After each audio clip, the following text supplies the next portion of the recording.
రానున్న పార్లమెంటు ఎన్నికల్లో మల్కాజ్గిరి నుంచి నా కొడుకు భద్రారెడ్డి పోటీ చేయబోతాడు బీఆర్ఎస్ నుంచి అంటూ గతంలో స్టేట్మెంట్ ఇచ్చినటువంటి మల్లారెడ్డి ఇప్పుడు ఆ అంశం మీద వెనకడుగు వేస్తున్నట్లుగా కూడా మనకైతే సమాచారం అంతా ఉంది. వారం రోజుల క్రితం తెలంగాణ ప్రభుత్వం అక్రమ నిర్మాణాల కూల్చివేతలో భాగంగా మల్లారెడ్డి కాలేజీలో నిర్మించినటువంటి ఒక భవనాన్ని కూల్చివేసింది. ఈ నేపథ్యంలోనే ఆ అంశానికి సంబంధించి మల్లారెడ్డి అతని అల్లుడు రేవంత్ రెడ్డితో రాజీ కుదుర్చుకునేందుకు కూడా ప్రయత్నాలు చేశారని, అందులో భాగంగానే రానున్నటువంటి పార్లమెంటు ఎన్నికల్లో ఆయన లేదా ఆయన కుటుంబ సభ్యులు మల్కాజ్గిరి పార్లమెంటు నుంచి పోటీ చేయట్లేదు, ఆయన వెనుదిరిగారు అంటూ కూడా ఒక సమాచారం అయితే అందుతూ ఉంది. ఈ నేపథ్యంలోనే ఈ అంశానికి సంబంధించి కేటీఆర్కి అలాగే కేసీఆర్కి కూడా మల్లారెడ్డి ఒక క్లారిటీ ఇచ్చినట్లుగా రానున్న ఎన్నికల్లో తమ కుటుంబ సభ్యులు ఈ పార్లమెంటు స్థానానికి పోటీ చేయడం లేదని, మాకు ఆసక్తి లేదని చెప్పినట్లుగా కూడా ఒక వార్త ఇప్పుడు సోషల్ మీడియాలో చక్కర్లు కొడుతున్న నేపథ్యంలో ఈ అంశానికి సంబంధించి మనతో మాట్లాడేందుకు ప్రముఖ సీనియర్ జర్నలిస్ట్ శ్రవణ్ కుమార్ గారు మనతో ఉన్నారు. శ్రవణ్ కుమార్ గారితో మాట్లాడదాం. శ్రవణ్ గారు నమస్తే అండి. నమస్కారం అండి. శ్రవణ్ గారు, రానున్నటువంటి పార్లమెంటు ఎన్నికల్లో తమ కొడుకు భద్రారెడ్డిని మొదట మల్కాజ్గిరి పార్లమెంటు స్థానం నుంచి పోటీ చేయించాలని మల్లారెడ్డి భావించారు. కానీ ఈ అక్రమ కట్టడాల కూల్చివేత విషయంలో రాజీ కుదుర్చుకునేందుకు ఇప్పుడు ఆయన ఆ స్థానం నుంచి పోటీ చేసేందుకు సిద్ధంగా లేరని వెనుదిరిగారు అంటూ కూడా ఒక వార్త ఇప్పుడు సోషల్ మీడియాలో చక్కర్లు కొడుతూ ఉంది. ఈ నేపథ్యంలో అసలు తెర వెనక ఏం జరిగింది, ఆయన ఎందుకు రానున్న ఎన్నికల కోసం దూరంగా ఉండబోతున్నారంటే ఏం చెప్తారు? ఇది రేవంత్ రెడ్డి మార్పు రాజకీయం కూడా చెప్పొచ్చు. స్పష్టంగా తెలంగాణలో ఆ మార్పు కోసం వచ్చినటువంటి, అధికారంలోకి వచ్చి మార్పు కోరుకున్నటువంటి ప్రజలకు వచ్చినటువంటి అధికార మార్పిడి ఇది రేవంత్ రెడ్డికి వచ్చిన అవకాశం.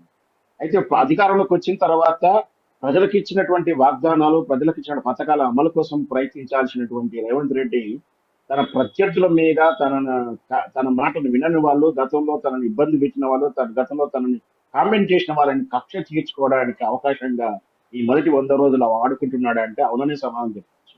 ముఖ్యంగా మల్కాజ్గిరి రాబోయే ఎన్నికల్లో మల్కాజ్గిరి కీలకం కాబోతుంది. రాబోయే ఎన్నికలు మొత్తానికి కూడా రేవంత్ రెడ్డికి సవాలుగా మారుతుంది అని స్పష్టంగా ఆ సంకేతాలు అయితే అతనికి ఉన్నాయి. అతని పార్టీలోనే రాబోయే ఎన్నికల ఫలితాలను బట్టి అతని పార్టీలో ముసలం పుడుతుందని అతని ఇంటెలిజెన్స్, అతని సమాచారం వరకు అతనికే తెలిసిపోయింది. కాబట్టి ఖచ్చితంగా గెలవాలి అనేటువంటి నేపథ్యంతో వివిధ రకాల నుంచి ఎత్తుగడలేస్తుంది. అదే ఈ బుల్డోజర్ రాజకీయం. ఈ బుల్డోజర్ తోటి మల్కాజ్గిరిలో పోటీ చేస్తూ తన ప్రత్యర్థిగా నిలబడినటువంటి మల్లారెడ్డి కానీ, మల్లారెడ్డి కుటుంబం కానీ ఒకవేళ నిలబెడితే తాను గెలవను, తమ పార్టీ గెలవదు అనేటువంటి నమ్మకంతో అతను దాని భయభ్రాంతులు గురి చేస్తానికి మల్లారెడ్డి మీద అనుమతులను బిల్డింగ్ల మీద కానీ, అక్రమాల మీద కానీ కొరడా జులిపిస్తూ బిల్డింగ్ మీద బుల్డోజర్ తోటి పొలగొట్టించిన విషయం మనం చూసిందే. అది ప్రతిగా వీడియోలో అన్ని చూస్తున్నాం. దాంతో పాటు ఒకవేళ పోటీ చేస్తే మాత్రం ఇంతకన్నా చర్యలు ఎక్కువ ఉంటాయని చెప్పి ఇండైరెక్ట్ గా తన బినామీ అయినటువంటి వేం నరేంద్ర తోటి తెప్పించడం, వాళ్ళు రాజీ మార్గాన్ని కుదుర్చుకోవడం. దీని వెనక ఇప్పుడు మనం గనక పోటీ చేస్తే ఇంతకన్నా ఎక్కువ నష్టం పోవాల్సి వస్తుందనే భయానికి మల్లారెడ్డి వెనక్కి తగ్గాడంటే నిజంగా కూడా మల్లారెడ్డి భయపడ్డాడని చెప్పొచ్చు, భయపెట్టించాడని కూడా చెప్పొచ్చు. అంటే నేను ఎప్పుడు ఎవరికి భయపడను అని చెప్పేటువంటి మల్లారెడ్డి ఇప్పుడు రేవంత్ రెడ్డి బుల్డేజర్ మార్క్ రాజకీయంతో మల్లారెడ్డి భయపడ్డాడని మనం భావించవచ్చా? అందుకే ఆయన నిర్ణయాన్ని వెనుక తీసుకుంటున్నారని అని మనం భావించవచ్చా అంటే ఏం చెప్తారు? రాజకీయ నాయకుల్లో మాటలు కానీ, ఆ శబదాలు కానీ, ఆ ఛాలెంజ్లు కానీ అని కూడా నీటి మీద రాతలు కానీ మనం చూడాలి. ఎందుకంటే నేను ఓడిపోతే పలానా వాడిని ఓడిపోతే రాజీనామా చేస్తాను, గుండు కొట్టించుకుంటాను, చెవులు కోసుకుంటాను, ఇవన్నీ రాజకీయ నాయకుల మాటలు. దాంతోపాటు నేను ఖచ్చితంగా గెలుస్తాను, గెలవకపోతే నేను అలా అని ఇలా అని చెప్పి అంటూ ఉంటాడు, ఎవరికి భయపడిన అంటుంటారు. ఇవన్నీ కూడా రాజకీయ నాయకుల మాటలు. ఏవి కూడా ఖచ్చితంగా మనం కోట్ చేస్తూ వాళ్ళని మనం మాట్లాడలేము. ఎందుకంటే బహుశా ఇప్పుడు మల్లారెడ్డి గారు భయపడేదని చెప్పాలి, లేదా భయపడకుండా ఒక్కడికి వెనక్కి తీసుకుంటే మనం గతంలో మామూలుగా అనుకుంటుంటాం, పులి ఒక్క అడుగు వెనక్కి వేసినంత మాత్రాన పారిపోయిందని భావించద్దు, తర్వాత వచ్చే ఆ శ్వాస గొప్పదే, సౌండ్ గొప్పది అంటూ కూడా మనం మాటలు వింటూ ఉంటాం. మల్లారెడ్డి చిన్న రాజకీయ నాయకుడేం కాదు, అన్ని పార్టీలో తిరిగి వచ్చిన నాయకుడు. అన్ని అతను డైరెక్ట్ బీఆర్ఎస్ పార్టీ నుంచి పుట్టిన వ్యక్తి ఏం కాదు, అతను తెలుగుదేశం నుంచి వచ్చిన వ్యక్తి. అంటే ఏ పార్టీ అధికారంలో ఉంటే ఆ పార్టీ మనల్ని పొందడం కానీ, ఆ పార్టీకి ఆశీస్సులు తీసుకోవడం కానీ మల్లారెడ్డికి పెంచిన విద్య అది. తాత్కాలికంగా ఇదే వాస్తవానికి అయితే మల్లారెడ్డి ఎప్పుడో రాజకీయంగా కాంగ్రెస్ పార్టీ ఇమ్మీడియట్లీ జంప్ అయ్యే వ్యక్తి లిస్ట్ లో మొదటి పేరు ఉండేది. అయినా కూడా ఇప్పటికి కూడా బీఆర్ఎస్ పార్టీలో ఉండడం అంటే ఆ గ్యాప్ ఏదో మనం అర్థం చేసుకోవచ్చు. ఆ గ్యాప్ కోసమే అంటే మల్లారెడ్డి ఎంత బెదిరించినా కూడా రావట్లేడు, కాంగ్రెస్ కి రావట్లేదు కాబట్టి అతన్ని మళ్ళీ గెలిపించే ప్రయత్నం చేయకూడదనే ఉద్దేశంతో రేవంత్ రెడ్డి గారు బుల్డోజర్ ఇవన్నీ ప్రయత్నాలు చేస్తున్నారు. కానీ మల్లారెడ్డి పోటీ చేయడంత మాత్రాన ఇన్ఫ్లుయెన్స్ చేయలేడని కాదు, మల్లారెడ్డి వల్ల ఏం కాదని అనుకోవడం మాత్రం రేవంత్ రెడ్డి తప్పిదం అవుతుంది, రాజకీయ తప్పిదం అవుతుంది, దిద్దుకోలేని తప్పు అవుతుంది. ఓకే, మల్లారెడ్డి గారు ఇప్పటికే కేటీఆర్కి కేసీఆర్కి రానున్నటువంటి లోక్సభ ఎన్నికల్లో తను కానీ తన కుటుంబ సభ్యులు కానీ ఎవరు పోటీ చెయ్యరు అంటూ కూడా స్పష్టంగా ఖరాఖండిగా తేల్చి చెప్పినట్లుగా కూడా ఒక వార్త అయితే వస్తూ ఉంది. దాన్ని ఎలా చూడొచ్చు? ఇక్కడ మనకు ఇవి కూడా నిజాలను కూడా అనుకోవడానికి కూడా మనకు అవకాశం లేదు. ఎందుకంటే మిస్లీడ్ చేస్తున్నారు కూడా అనుకోవచ్చు. ఎందుకంటే ప్రస్తుతానికి నేను పోటీ చేయనని చెప్పి నామినేషన్ రోజు డైరెక్ట్ నామినేషన్ వేస్తే కూడా ఎవరు చేసేది ఏం లేదు. ఎన్నికల నేపథ్యంలో ఆ రోజు రేవంత్ రెడ్డి గారు కూడా చేసేది ఏం లేదు. ఇక ఎవరు అంటే ఎత్తుకు పై ఎత్తులు వేయడం అనేది రాజకీయ నాయకులకు ఉన్నటువంటి విద్యగా చూడాలి.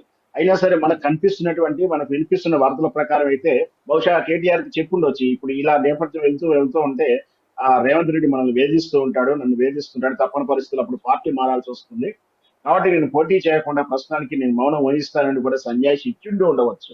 ఏదైనా సరే రేవంత్ రెడ్డి ఈ విధంగా ప్రజల సంక్షేమాన్ని ప్రజల విషయాలని పక్కకు పెట్టేసి రాజకీయ కక్షలకే కాన్సన్ట్రేట్ చేయడం మాత్రం రాబోయే ఎన్నికలు మాత్రం భారీ మూల్యం చెల్లించుకోబోతాడు. వీళ్ళ కక్ష సాధింపు కోసమే ఈయన ముఖ్యమంత్రి అయ్యాడా? అసలు మొదటి 100 రోజులు జరగాల్సిన కార్యక్రమాలు ఏంటి? ప్రజా సంక్షేమం. కానీ ఇతను మొదటి 100 రోజుల్లో పాత ప్రభుత్వాల మీద కక్షలు తీర్చుకోవడానికి స్కాములు అని రకరకాల పార్టీ వ్యక్తులను వేధించడం ఇవన్నీ చూస్తుంటే రాబోయే 100 రోజుల తర్వాత ఈయన ఉంటాడా ఉండడా అని చెప్పేసి మనకు అనుమానం వస్తా ఉంది. ఈ అనుమానం మనకే కాదు, బహుశా రేవంత్ రెడ్డి కూడా ఉండి ఉండవచ్చు. అందుకనే ఈ ఉన్న 100 రోజుల్లో అతను వ్యక్తిగత కక్షలు తీర్చుకుంటున్నాడని కూడా చూడొచ్చు. ఓకే, శ్రవణ్ గారు, ఏంటి అసలు రేవంత్ రెడ్డి బుల్డోజర్ మార్క్ రాజకీయంతో మల్లారెడ్డి గారు బీఆర్ఎస్ పార్టీని వీడి కాంగ్రెస్ పార్టీ తీర్థం పుచ్చుకోబోతున్నారు త్వరలో అంటూ కూడా ఒక వార్త ఇప్పుడు సోషల్ మీడియాలో చక్కర్లు కొడుతూ ఉంది. ఆ వార్తలో వాస్తవం ఉందా అంటే ఏం చెప్తారు? ఎస్, ఆ ప్రయత్నం చేస్తానికి ఇదంతా రేవంత్ రెడ్డి చేస్తున్నటువంటి ఒత్తిడి అని చెప్పొచ్చు. ఎందుకంటే ఒకవేళ మల్లారెడ్డి ఆర్థికంగా బలిష్టంగా ఉన్నటువంటి మల్లారెడ్డిని కనుక మనం దారులకు తెచ్చుకోగలిగితే బలవంతుండిగా రేపు ప్రభుత్వం పడిపోతున్నప్పుడు మల్లారెడ్డి ద్వారా ఆర్థిక సాయం పొందవచ్చు. మల్లారెడ్డి దగ్గర ఉన్నటువంటి సుమారు అంటే మనకు తెలుసు, అవునన్నా కాదకుండా ఆ రోజు ఎప్పుడైనా ప్రభుత్వం పడిపోతుంటే ఒక 10 ఎమ్మెల్యేలను కొనాలన్నా కూడా దానికి మల్లారెడ్డి లాంటి ఆర్థికంగా బలిష్టంగా ఉన్న వాళ్ళ అవసరం పడుతుందని చెప్పేసి మల్లారెడ్డిని దారి తెచ్చుకోవడానికి ఈ విధంగా ఒత్తిడి చేస్తున్నారని కూడా మనం అనుకోవచ్చు. ఓకే, శ్రవణ్ గారు, థ్యాంక్ యూ సో మచ్ అండి.